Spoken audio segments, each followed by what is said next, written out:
Withdrawal of Governor Mike Mbuvi Sonko's security detail has elicited mixed reactions, with many asking if the action was informed by Sonko's sore relationship with the national government. The Ministry of Interior has, however, denied that Sonko's 5 bodyguards had been withdrawn.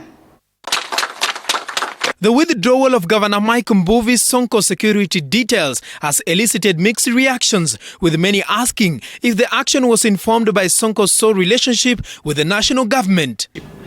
So it would only be decent and it would only be courteous for somebody to communicate that we are looking to transfer, or we are seeking this number of officers from the city inspectorate to the NMS.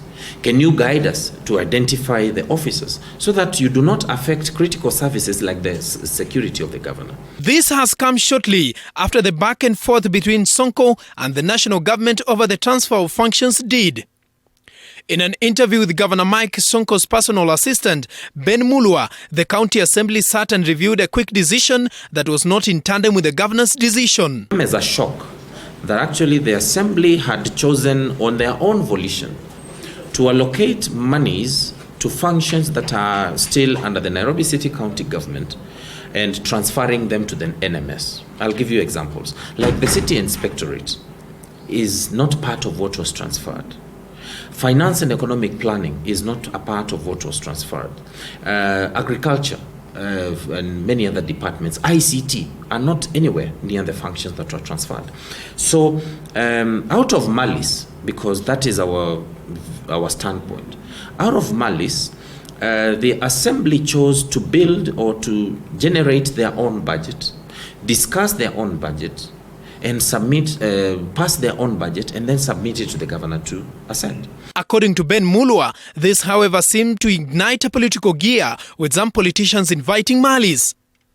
The national government asked Nairobi County government for a 100 days ultimatum to window for the Special Multi-Agency Committee under the Nairobi Metropolitan Services to assess service delivery as agreed in the deed. In an effort to tighten the loopholes and stop the spread of coronavirus, the governor found himself in another twist. The sanitization booths he had erected in the CBD and Kibra were pulled under unclear circumstances. Sonko was not pleased by the action, and he went to express his displeasure on his Twitter accounts. On Tuesday, the High Court issued an order temporarily stopping the state from interfering with the Sonko's rescue team in its effort to distribute sanitizers in the city. He needs to have food rotting in the stores here, yet there are starving families in Nairobi, and just somebody somewhere who sits in a government office, who earns a salary paid by the same Kenyans, does not want those people to receive the food. We find that to be extremely unfortunate.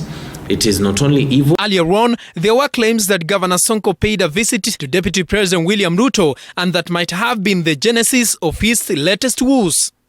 Paul Kirobi, TV47. Thank you.